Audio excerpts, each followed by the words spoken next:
have actually picked up items with these tags and purchased them and taken them home with them without knowing about it. One example, and I think this is one of the ones that if anybody's a mom in here, they've actually hidden these devices in Huggies baby wipes, of all things. Other products that have been shipped with these tiny tags on a trial basis include Gillette razor blades, which we'll be talking about in some level of detail, Pantene shampoo, Caress soap, Coca-Cola 2-liter bottles, Right Guard aerosol deodorant, and a number of other things. So things you may actually be purchasing. Now, there's a pretty good chance that this has not yet happened here in South Bend, Indiana. We don't know the locations because the companies doing these trials have been extremely secretive about them. We have obtained, however, some internal documents, and we do know some of the locations where these trials have taken place. But we certainly by no means know everything that's happening with this technology. In fact, one of the demos of this, and I believe this comes from Checkpoint, is actually a man's suit, where underneath that lovely little silk label on the inside lapel has actually been embedded what's called an EAS chip, or an EAS tag, I'm sorry. And what you see there, if you take a look at the image, you'll see a little square that looks like a frame. If you could see that up close, what you would see would be an antenna actually running around and around. It's a flat bit of coil, of coiled wire. And there are two versions of these items, these EAS, electronic article surveillance tags. And you may already have seen one of these. Sometimes they're on the back of the price tag in certain items. Sometimes they're in the pocket of pants that you might buy. If you see one of those, one of the problems that we have is that there are two versions of this technology. Right now there's an EAS tag that has an on-off state, and that's your more standard theft prevention device, where when you buy something, they have to put it against the scanner, demagnetize it, or turn it off, deactivate it before you go out the door. And every once in a while they don't do it right, and you set off the beeper, and then they go in, you got to go through and show them the receipt. Okay, that technology, that electronic article surveillance technology, has been around for a while. Much of that is produced by a company called Checkpoint, and Checkpoint also creates the reader devices in the doorway that you have to walk through when you go in and out of the mall or when you go in and out of stores. Checkpoint is heavily invested in converting their standard EAS tags into these type of RFID tags that would contain individual, unique identifying numbers. So if you bought a suit, for example, and you knew it had a Checkpoint device in it, it would be virtually impossible at this stage to know which type of device you had. And it's entirely possible that the suit you bought with a Checkpoint device in it had a unique identifying number that could be linked up with you, could be picked up at a distance after you leave the store, in fact, for the entire life of the suit. These items, these tags, when put into clothing, you would think, oh, well, a couple trips through the wash should take care of that. They actually are not deactivated by being washed. They are one of the standard applications for these RFID tags, these unique item tracking tags, is to put them into uniforms that are washed at very high commercial temperatures and dried in commercial dryers. So it does not kill them to go through the washer and dryer. They can handle 10 years of that kind of abuse and not be killed.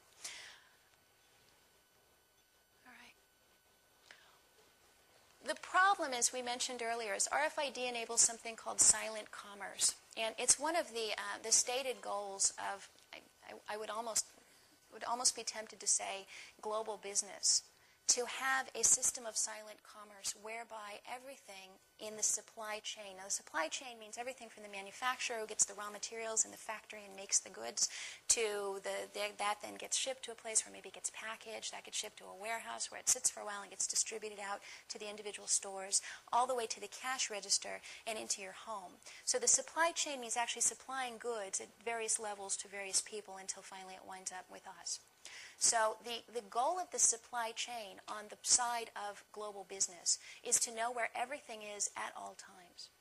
So they hate the idea that, they may produce something in Singapore and then transfer it over to China and then transfer it over to Topeka and then it gets distributed, and they may lose track of those items.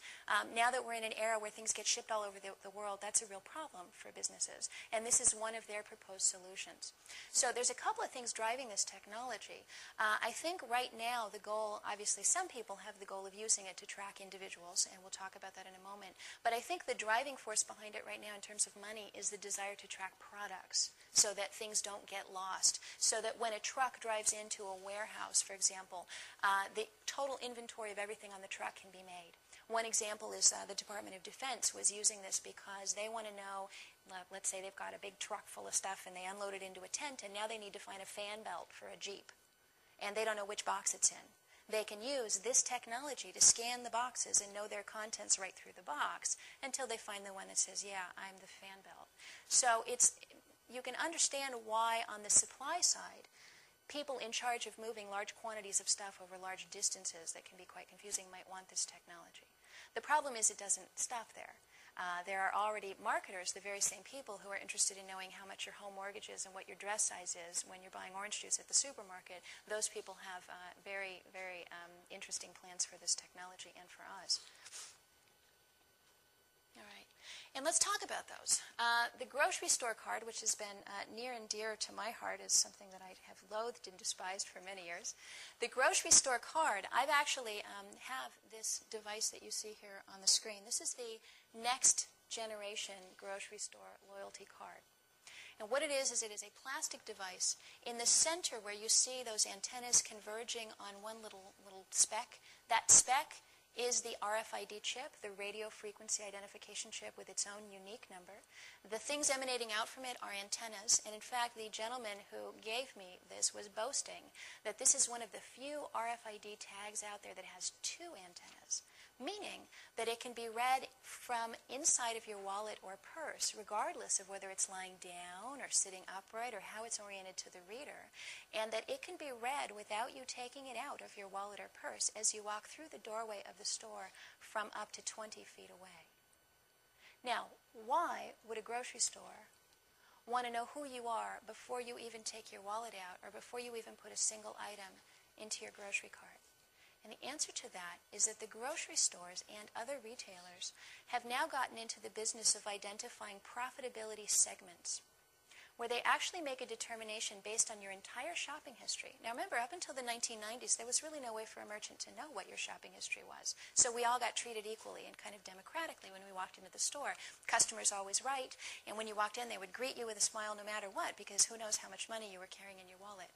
This changes everything, because now if you take this technology which can identify you, you link it with a loyalty card which contains all of your past purchase history, they can run sophisticated computer analyses on you and determine whether you are what they call the preferred shopper in the top tier, and that's probably the top 20-25% of shoppers that account for most of their profits, or whether you are in the bottom tier of profitability, the person who goes in and only buys things on sale.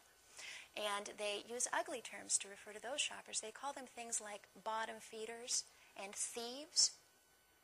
And they use terms to refer to how they would like to treat those shoppers, such as digital redlining.